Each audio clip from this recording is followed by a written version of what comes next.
Graça e paz, meu amado, minha amada. Pessoas que perdoaram e receberam o perdão de Jesus.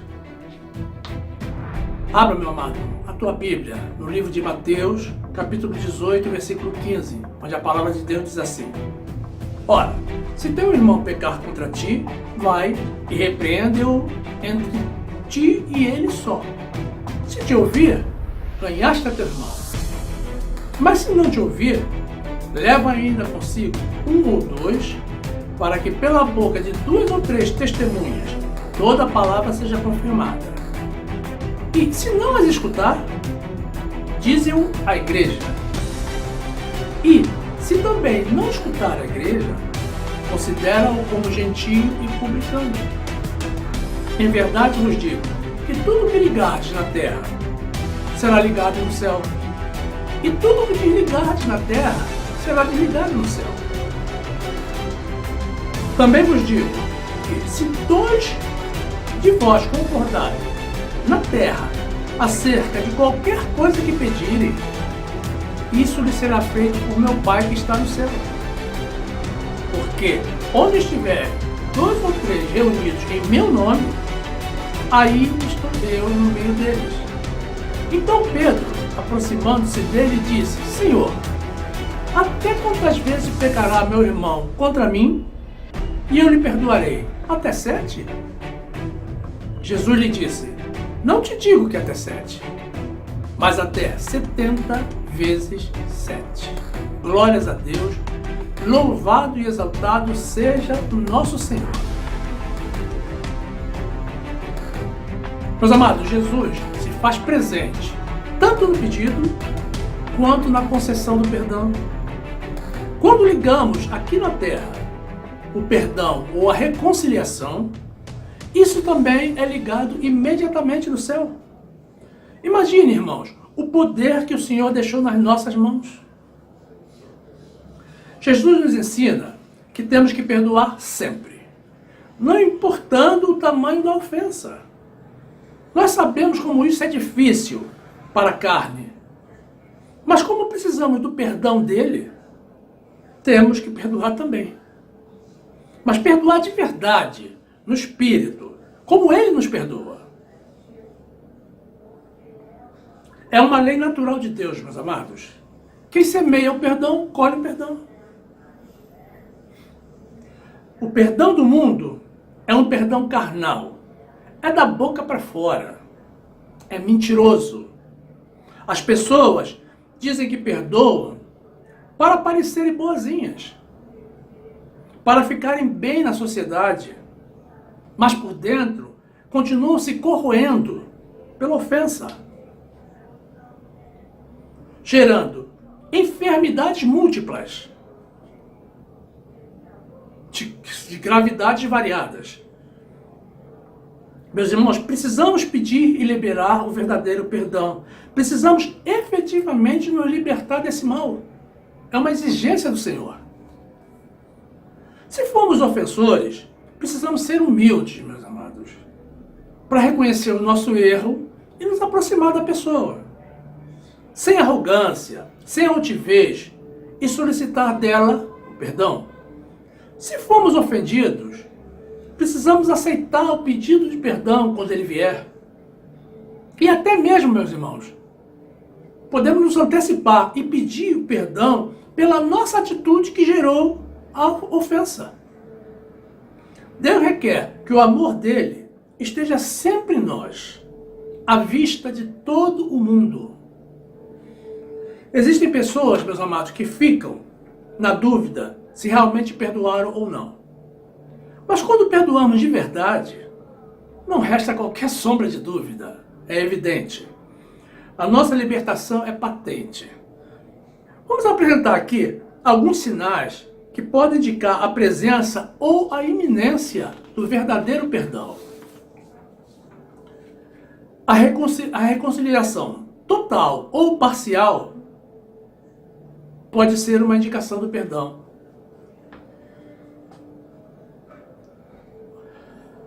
Obviamente, o motivo da ofensa, meus amados, ainda que perdoado, pode caracterizar a pessoa como inapta para uma total reconciliação, devido à perda da confiança. É uma consequência da ofensa, independentemente da reconciliação. Livro de Mateus, capítulo 5, versículo 21, a palavra de Deus diz assim: Ouviste que foi dito aos antigos, não matarás, mas qualquer que matar será réu de juízo. Eu, porém, vos digo que qualquer que sem motivo se encolerizar contra seu irmão será réu de juízo, e qualquer que disser a seu irmão raca será réu do sinédrio, e qualquer que lhe disser louco será réu do fogo eterno. Portanto, se trouxeres a tua oferta ao altar, e aí te lembrares de que teu irmão tem alguma coisa contra ti, deixa ali, diante do altar, a tua oferta, e vai reconciliar-te primeiro com teu irmão, e depois vem e apresenta a tua oferta. Concilia-te depressa com o teu adversário, enquanto estás no caminho com ele, para que não aconteça que o adversário te entregue ao juiz, e o juiz te entregue ao oficial, e te encerrem na prisão. Meus amados, um exemplo de reconciliação parcial. Depois da minha última separação, eu não conseguia ficar na presença da minha ex-mulher. Era uma repugnância muito forte. Então foram 3 anos de total isolamento depois da separação. Depois de muita insistência por parte dela, eu aceitei em reatar o convívio, mas de forma restrita. Hoje, ela frequenta a minha casa, conversa com as minhas namoradas, e está sempre pronta para ajudar quando eu preciso. Não falamos mais de casamento, obviamente, né? Terminou, está terminado. Ou seja, eu perdoei, mas a reconciliação foi parcial. Outro sinal, meus amados, a pessoa abandona os pensamentos de vingança. Se a pessoa deixou de pensar em vingança, em dar o troco, em dar a desforra, se abandonou a ira, isso indica a presença do perdão ou a iminência dele. Romanos, capítulo 12, versículo 18, a palavra de Deus diz assim: Se for possível, quando estiver em vós, tende paz com todos os homens. Não vos vingueis a vós mesmos, amados, mas dai lugar à ira. Porque está escrito: minha é a vingança, eu recompensarei, diz o Senhor. Portanto, se teu inimigo tiver fome, dá-lhe de comer. Se tiver sede, dá-lhe de beber.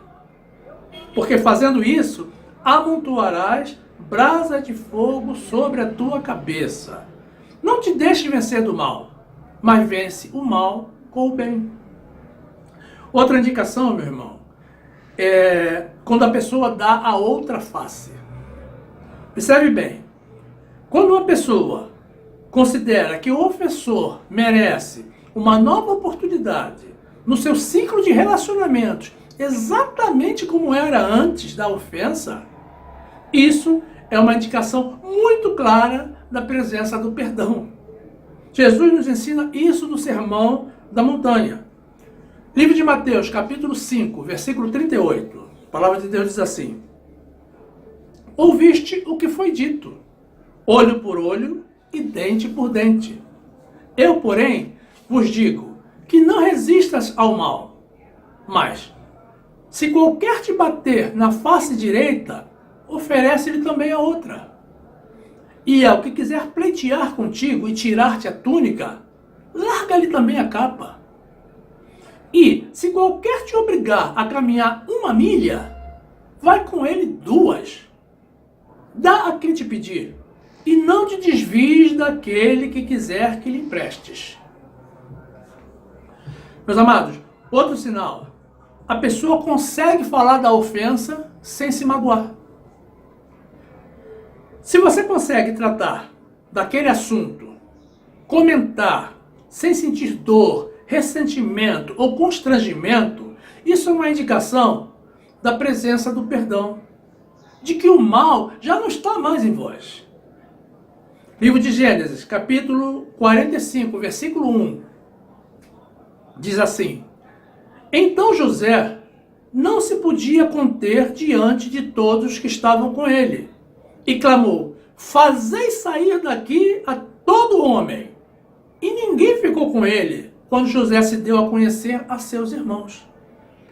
E levantou a sua voz com choro, de maneira que os egípcios o ouviam, e a casa de Faraó o ouviu. E disse José a seus irmãos: Eu sou José. Vive ainda meu pai? E seus irmãos não lhe puderam responder, porque estavam pasmados diante da sua face. E disse José a seus irmãos: Peço-vos, chegai-vos a mim. E chegaram-se. Então disse ele: Eu sou José, vosso irmão, a quem vendeste para o Egito. Agora, pois, não vos entristeçais, nem vos pese aos vossos olhos, por me haver vendido para cá, porque para a conservação da vida Deus me enviou adiante de vós, porque já houve 2 anos de fome no meio da terra, e ainda restam 5 anos em que não haverá lavoura nem cega. Pelo que Deus me enviou adiante de vós para conservar vossa sucessão na terra e para guardar-vos em vida por um grande livramento. Assim, não foste vós que me enviaste para cá, senão Deus, que me tem posto por pai de Faraó e por senhor de toda a sua casa, e como regente em toda a terra do Egito. Apressai-vos e subi a meu pai, e dizei-lhe: Assim tem dito teu filho José: Deus me tem posto por senhor em toda a terra do Egito. Desce a mim e não te demores, e habitarás na terra de Gósen, e estarás perto de mim, tu e os teus filhos, e os filhos dos teus filhos, e as tuas ovelhas, e as tuas vacas, e tudo que tens. E ali te sustentarei, porque ainda haverá 5 anos de fome, para que não pereças de pobreza, tu e a tua casa e tudo o que tens. Meus amados, vocês conhecem a história de José, que foi vendido pelos irmãos para o Egito e foi anunciado como morto para o pai. Vocês veem como ele fala desse assunto sem qualquer ressentimento. Inclusive justifica esse acontecimento como sendo algo que proveio de Deus. Ou seja, ele isentou os irmãos de culpa. Outra indicação, meus irmãos: a pessoa oferece ajuda ao seu ofensor. Quando nos dispomos voluntariamente a ajudar o autor ou autores da ofensa, como fez José no trecho que acabamos de ler, fica claro que o assunto está encerrado e o perdão está concedido. Outra indicação, meus irmãos: a pessoa ora pelo seu ofensor. Quando você pede a Deus pela vida, pela saúde, pela segurança ou pela prosperidade do seu ofensor, certamente o perdão já está concedido. Romanos 12:14, a palavra de Deus diz assim: Abençoai os que vos perseguem, abençoai e não amaldiçoeis. Alegrai-vos com os que se alegram e chorai com os que choram. Sede unânimes entre vós, não ambicioneis coisas altas, mas acomodai-vos às humildes. Não sejais sábios em vós mesmos. A ninguém torneis mal por mal. Procurai as coisas honestas perante todos os homens. Se possível, quando estiver em vós, tende paz com todos os homens. Meus amados, Jesus perdoa os nossos pecados, na condição de que não pequemos mais. Observe que no caso de adultério, bem conhecido na Bíblia, e que veremos a seguir, deveria de haver pelo menos 2 adúlteros. Já que ninguém adultera sozinho. Mas somente a mulher foi incriminada. Somente a mulher foi levada para ser julgada pelos acusadores. Jesus é justo, é santo, é sábio e fiel aos seus princípios. Por isso, perdoou a mulher. João 8, versículo 1, diz assim: Jesus, porém, foi para o Monte das Oliveiras, e pela manhã cedo tornou para o templo. E todo o povo vinha ter com ele, e assentando-se os ensinava. E os escribas e fariseus trouxeram-lhe uma mulher apanhada em adultério. E pondo-a no meio, disseram: Mestre, esta mulher foi apanhada no próprio ato adulterando. E na lei nos mandou Moisés que as tais sejam apedrejadas. Tu, pois, que dizes? Isto diziam eles, tentando-o, para que tivessem de que o acusar. Mas Jesus, inclinando-se, escrevia com o dedo na terra.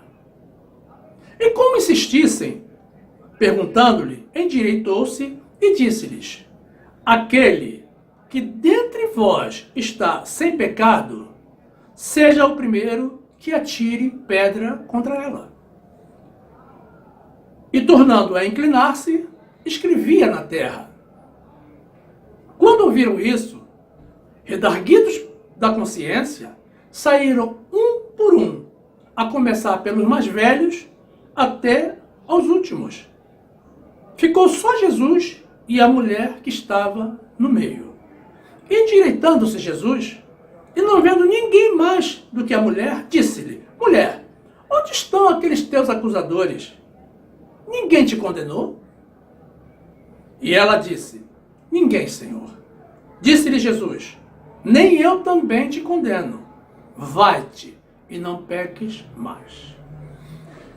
Meus amados, você diz que os teus pecados foram perdoados por Jesus na cruz e nasceu de novo quando se converteu a Cristo. Mas será que isso é verdade mesmo? Quem teve os pecados perdoados, meus amados, necessariamente também teve que perdoar. Porque se não perdoou, não recebeu o perdão. E quem nasceu de novo, apagou todo o passado, zerou a conta, começou de novo. O que aconteceu na outra vida, aconteceu na outra vida, não nesta. Ficou para trás. É como se não tivesse acontecido. Não nos enganemos, meus amados. Se você ainda fica revivendo as coisas do passado, da outra vida, para se magoar, trazendo para o presente aquilo que até mesmo Deus já se esqueceu, então você ainda não nasceu de novo. Você está ligado na tua vida passada. E precisa nascer para ter os pecados perdoados e receber pela graça do Senhor a tua salvação. Mateus 6,14, a palavra de Deus diz assim: Porque se perdoardes aos homens as suas ofensas, também vosso Pai Celestial vos perdoará a vós. Se, porém, não perdoardes aos homens as suas ofensas, também vosso Pai não vos perdoará as vossas ofensas. No Sermão da Montanha, meus amados, Jesus mais uma vez nos ensina o quanto Ele nos quer procedendo diferente das pessoas do mundo. O quanto temos que ser especiais para sermos sal e luz neste mundo decadente. Deus nos criou a sua imagem e semelhança, para que sejamos seus embaixadores, seus imitadores aqui na terra. Você pode até dizer: eu não consigo ser perfeito. Mas isso é o que você diz. Não é o que Deus diz. Deus não espera de nós nada mais, nada menos que a total correção. Ou seja, a perfeição. Sejamos, pois, perfeitos, exatamente como Ele é. Livro de Mateus, capítulo 5, versículo 43, no Sermão da Montanha, Jesus diz assim: Ouviste o que foi dito: amarás o teu próximo e odiarás o teu inimigo. Eu, porém, vos digo: amai a vossos inimigos, bendizei os que vos maldizem, fazei bem aos que vos odeiam, e orai pelos que vos maltratam e vos perseguem, para que sejais filhos de vosso Pai que está nos céus, porque faz que o sol se levante sobre os maus e bons, e a chuva desça sobre justos e injustos. Pois, se amardes os que vos amam, que galardão tereis? Não fazem os publicanos também o mesmo? E se saudardes unicamente os vossos irmãos, que fazeis demais? Não fazem os publicanos também assim? Sede vós, pois, perfeitos, como é perfeito o vosso Pai que está nos céus. Palavra de Jesus. É assim, irmãos. Busquemos sempre a perfeição. Não nos contentemos com menos que isso, porque essa é a vontade de Deus. E Ele quer nos perdoar, mas requer que nós perdoemos aos nossos irmãos. Se você ainda não perdoou, meu irmão, faça isso agora. Perdoe e receba o seu perdão de Jesus. Fique na graça e na paz do nosso Senhor e Salvador Jesus Cristo.